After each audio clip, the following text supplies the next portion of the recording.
এক কাকি সেদিন গল্প করছিল, ছেলে বিয়ে দিয়ে 2 মাস হতে পারলো না, 3 মাসের মাথায় বাপ মার খরচ দিয়া বন্ধ।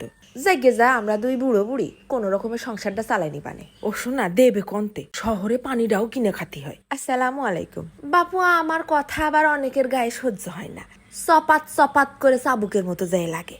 এখন ছোটবেলায় যদি বাপ মা চিন্তা করতো সংসারে অভাব চলতিছে, আমার 10টা ছেলে মেয়ে থাক 2-3 না খাওয়াই রাখ, কিন্তু তা তো তারা করিনি। তারা তো যত কষ্টই হোক নিজের দায়িত্ব ঠিকই পালন করে গেছে। নিজে একবেলা না খেয়ে হলেও সন্তানের মুখে ভাত দিয়ে গেছে। আর এখন ছেলে তুমি তাদের অভাব দেখাও। ঘরের মধ্যে বুনে ছেলে মেয়ে আসলে বিরক্ত লাগে, কয়দিন থাকবে না তার ঠিক নেই। অথচ শ্বশুর বাড়ি যাওয়ার সময় বাজারে সেরা বড় একখান মাছ কান্দের পরে ঝুলতি ঝুলতি নিয়ে যাও। শ্বশুর বাড়ি বলে কথা, জামাইয়ের একটা মান সম্মান আছে না? ওধারে বাপ মা তোমার না খেয়ে মরে। এখন কতিগিলি কবে নাকি বাপ মারে তো অভাব বোঝাই বলা যায়, শ্বশুর বাড়ির লোকজন কি আর অভাব বোঝে? তা তোমার নিজের বিবেক বলতে কিছু নেই নাকি? কলমা পড়ার সাথে সাথে বিবেক বুদ্ধি সব শরবত গুলে খেয়ে ফেলিস। ওই অভাব টভাব বড় কথা না, আসল কথা হচ্ছে ইচ্ছা শক্তি। ইচ্ছা থাকলে রিক্সা চালায়ও মানুষ বাপ মার দায়িত্ব পালন করতেছে। আমার এই ছোট মাথায় যে এইটুকখানি ধরে 99% ঘরে বউ শাশুড়ির যে যুদ্ধটা চলে, তার একমাত্র কারণ হলো ওই মাঝখানের ওই বিটা মানুষটার জন্য। তুই বিটা মানুষ, তুই থাকবি দাড়ি পাল্লা 2 বাটির মাঝখানে ওই লম্বা লাঠি খেনের মতন। আরে বাবা, কোনো একদিক বেশি ঝুঁকে গেলেই গালি খাতি খাতি তো জীবন শেষ। পুরুষ মানুষ মানেই হচ্ছে ব্যালেন্স।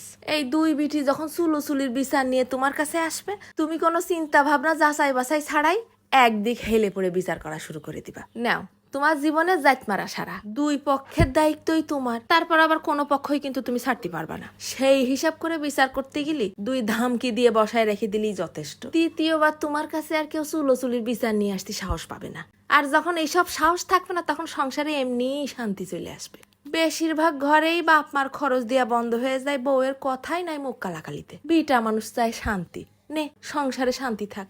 তাই ওই সব বিটি মানুষের করছি। ওবু খবরদার শ্বশুর শাশুড়ির খরচ বন্ধ করো বুঝি।